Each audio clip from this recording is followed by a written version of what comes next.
All right, you need a job? Washington is hiring. Yes, the capital. In fact, the federal government is outpacing private sector job growth by 12%. But is this a result of out-of-control government spending or the only choice that people have? Joining us right now to help us out with this is Minnesota Governor Tim Pawlenty. Governor, welcome back. We surprised by this study that shows the federal government hiring where states are cutting back and the private sector is suffering?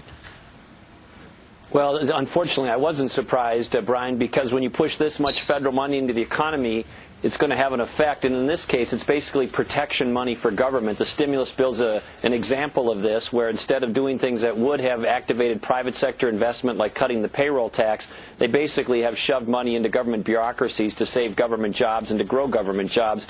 And that is not how you create new wealth in this country. And, in fact, more people are going to be looking for the government to hire them. In the big picture, Governor, how do you turn down that stimulus money when it keeps people in position, but you know that money is running out?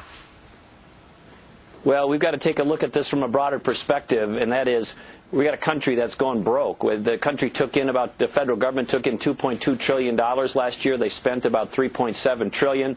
We're going down the path like Greece, where we're spending way more than we're taking in. The debt is being bought by China, foreign sovereign wealth funds, and when somebody owns your debt, they own part of you. And we're giving away big chunks of America's future because people are unwilling to stare down these interest groups and these government-obsessed individuals who think that the government can never be trimmed or changed. And those are the folks running the country right now in the White House and in Congress. Before there would be a bombing at Times Square, before there was a catastrophe over with BP in the Gulf, the #1 issue in this country, and might still be next week, was the Arizona immigration law.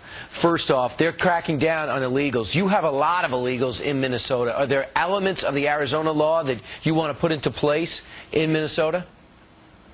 Well, we've tried in Minnesota and done a number of things to crack down on illegal immigration, including sending National Guard troops to help Arizona on the border through something called Operation Jumpstart. We've put the visa expiration dates on people's driver's licenses, so when police officers encounter them, they can see if they're overstaying their legal welcome in this country. But I agree with the Arizona approach of more aggressive enforcement. And Bill O'Reilly just said something very important, and that is the mainstream media is mischaracterizing that law. But because before you can ask for the ID or deal with the immigration issue, you have to have a legal reason to stop them or interact with them in the first place, and that's getting glossed over. Yeah, and you know what? The President of the United States says if a father's walking down the street with a kid with ice cream, he can get arrested if he doesn't have a proper ID. That was mischaracterized.